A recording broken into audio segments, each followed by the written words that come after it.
Think you know the whole story? Turns out you were probably taught the half-truth. Welcome to Half-Truths. Close your eyes for a moment. I want you to picture the construction of the Great Pyramid of Giza. What do you see? If you are like most of us, your imagination is immediately filled with a very specific, cinematic scene. You see an endless sea of golden sand and a brutal, blistering sun. You see thousands of shirtless, emaciated men dragging massive limestone blocks up a ramp. Their backs are glistening with sweat and striped with fresh welts. You hear the crack of the whip. You see the overseers, cruel and indifferent, barking orders at a workforce that is there against its will, toiling until they drop dead, all to stroke the ego of a megalomaniac king who thinks he is a god. This is the image we grew up with. It is the image codified in our textbooks, preached in Sunday schools, and projected onto the silver screen in epic blockbusters. We think of Charlton Heston. We think of the Prince of Egypt. We think of the Israelites in bondage. It is a story of ultimate tyranny and ultimate suffering. It fits our modern understanding of how absolute power works. We look at a structure as impossible, as monolithic, and as enduring as the Great Pyramid, and we instinctively feel that the human cost must have been horrific. We assume that something that grand could only be built on the back of something as ugly as slavery. But here is the record scratch. Here is the moment where the needle drags across the vinyl. What if I told you that almost every part of that cinematic mental image is wrong? What if I told you that the people who built the pyramids were not enslaved people, but paid laborers? What if I told you they ate prime cuts of beef, had access to state-sponsored healthcare, and worked in organized teams with names that sounded more like college fraternities than prison gangs? Welcome to Half-Truths. I am your host, and today we are walking into the shadow of the colossal monuments of the Giza Plateau to dismantle one of the oldest and most persistent myths in human history. We are going to look at the stones, the bones, and the bread to answer a simple question. Who actually built the pyramids, and why have we spent the last 2,000 years lying about them? To understand the truth, we first have to respect the power of the myth. The idea that the pyramids were built by slaves is not just a casual misconception. It is a foundational pillar of how we view the ancient world. It is a story that has been told for so long that it feels like fact. And to be fair, it is a very persuasive story. When we look at the Great Pyramid of Khufu, we are looking at 2.3 million blocks of stone. Some of them weigh as much as 80 tons. The structure was the tallest man-made object on Earth for over 3,800 years. It is a feat of engineering that baffles us even today. When we try to reverse engineer how a Bronze Age civilization achieved this without wheels, without pulleys, and without iron tools, our minds naturally drift toward the concept of brute force. We assume that the only energy source abundant enough to achieve this was human misery.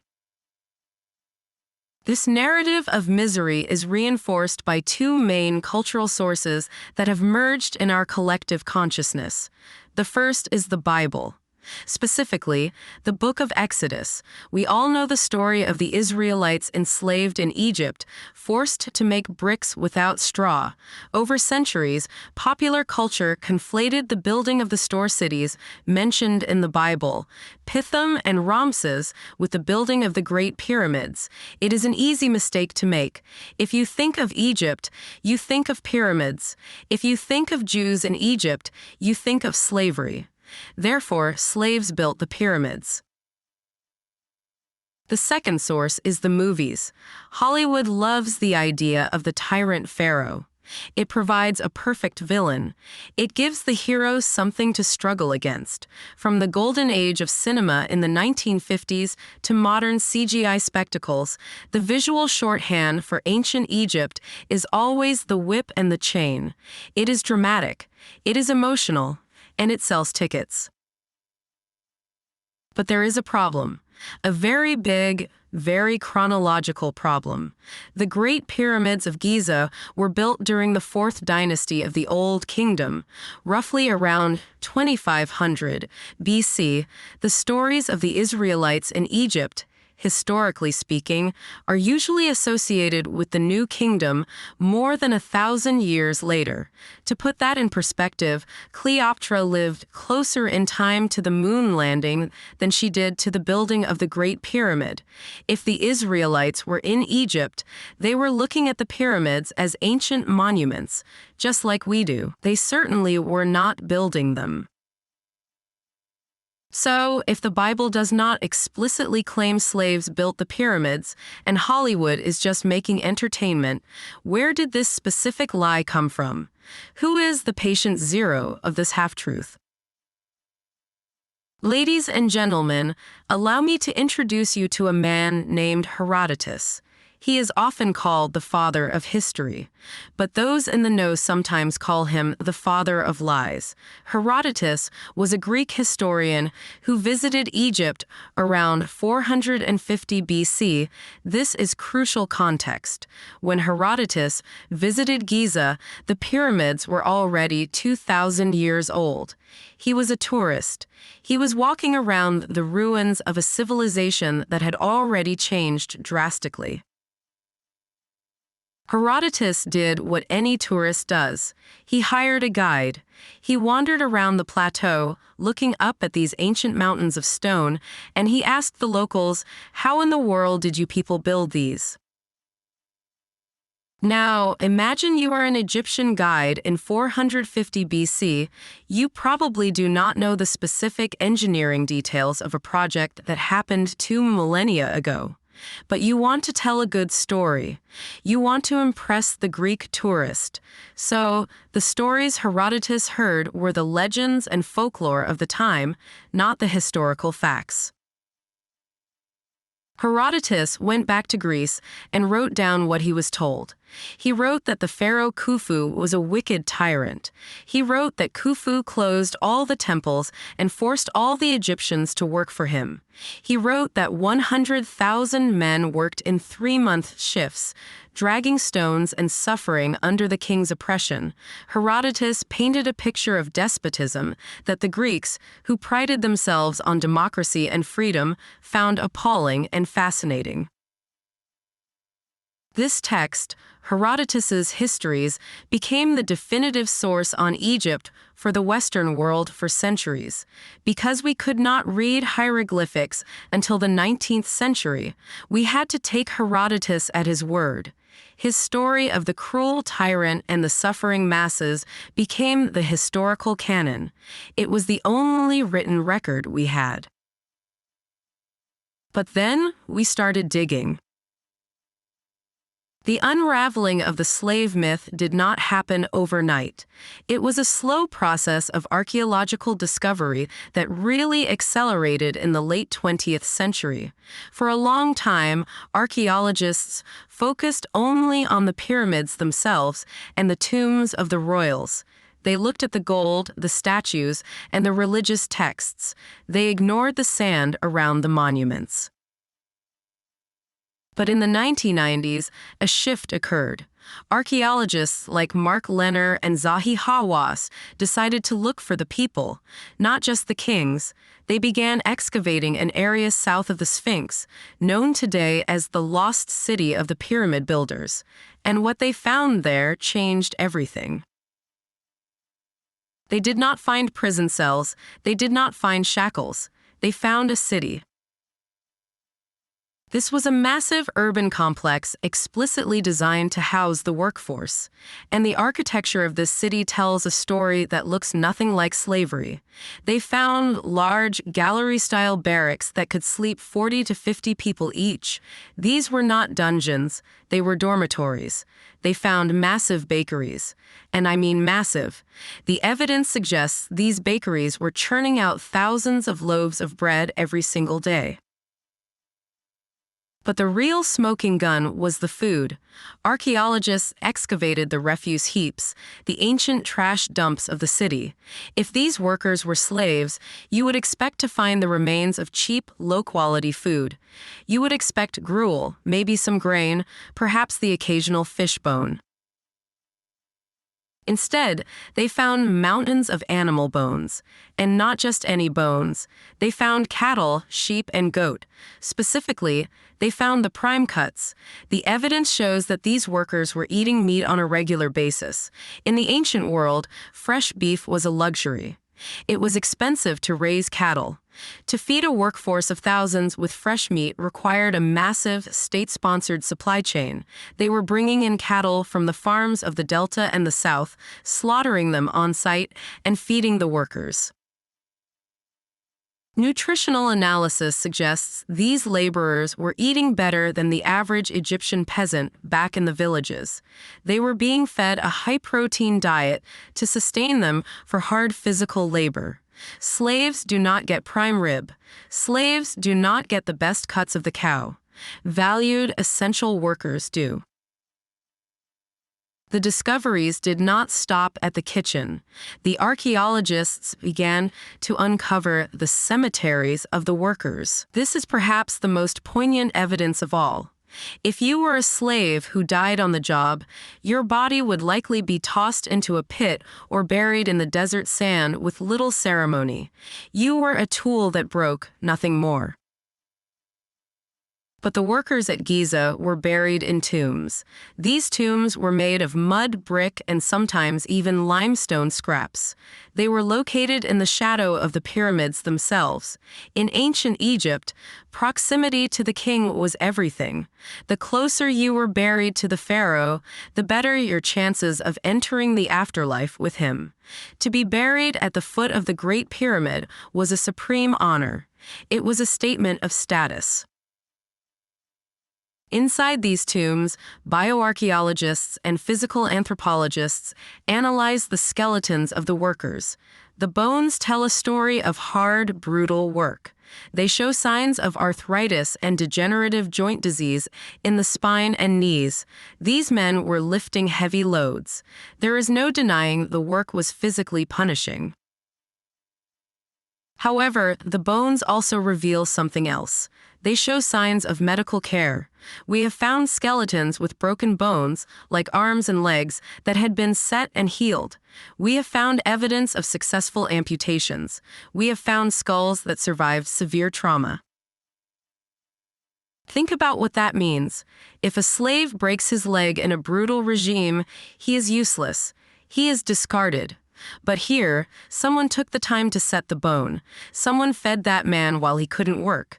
Someone nursed him back to health so he could return to the workforce or live out his days. This implies a system that valued the life and health of the worker. It implies a social contract.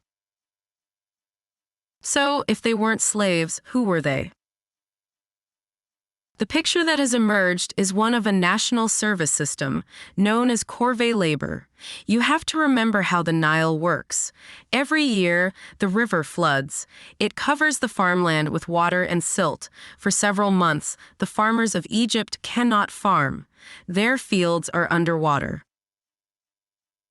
In a pre-industrial society, a large population sitting idle for months is a recipe for trouble. But it is also a massive resource. The pharaohs turned this seasonal cycle into an economic engine. The tax you owed to the state wasn't just grain, it was labor.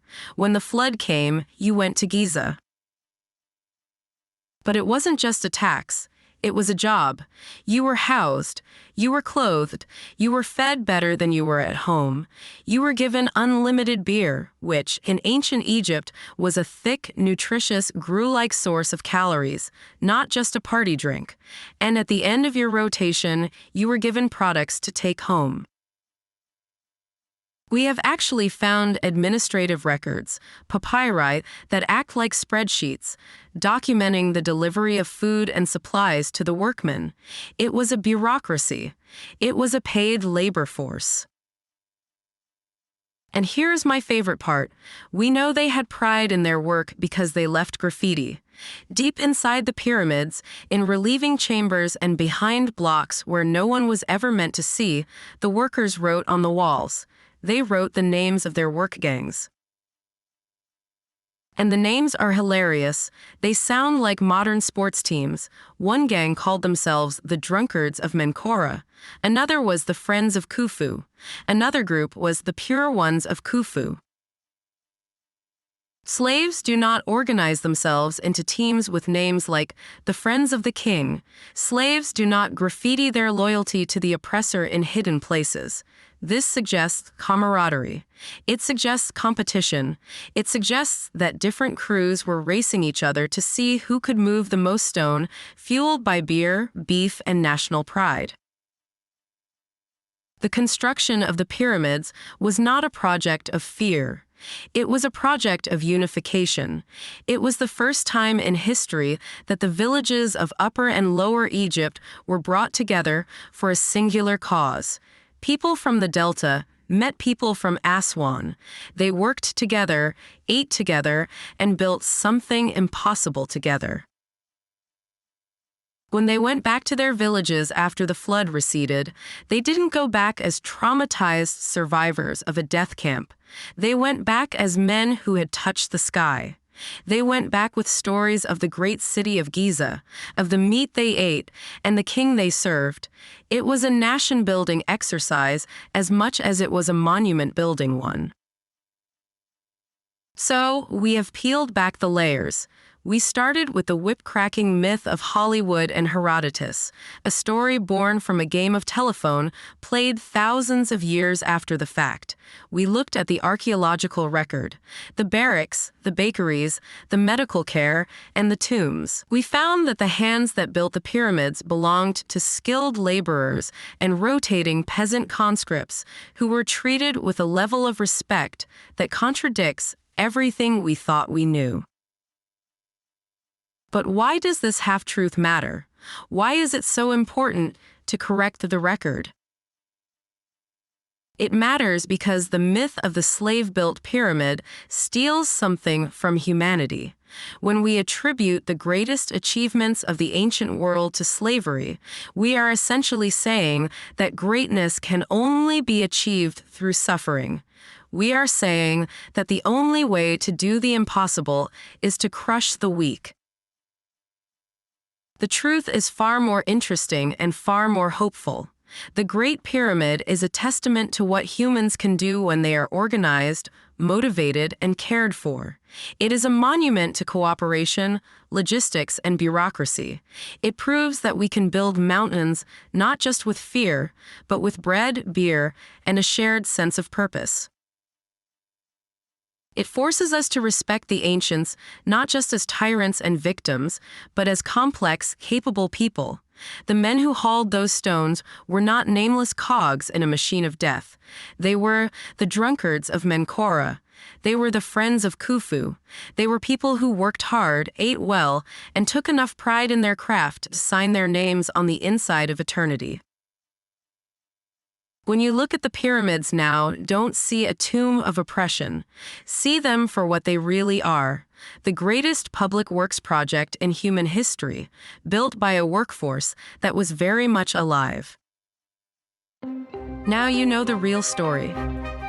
What other half-truths are still out there? If you enjoyed this episode, please subscribe, leave a comment, and join us next time. Until then, stay curious.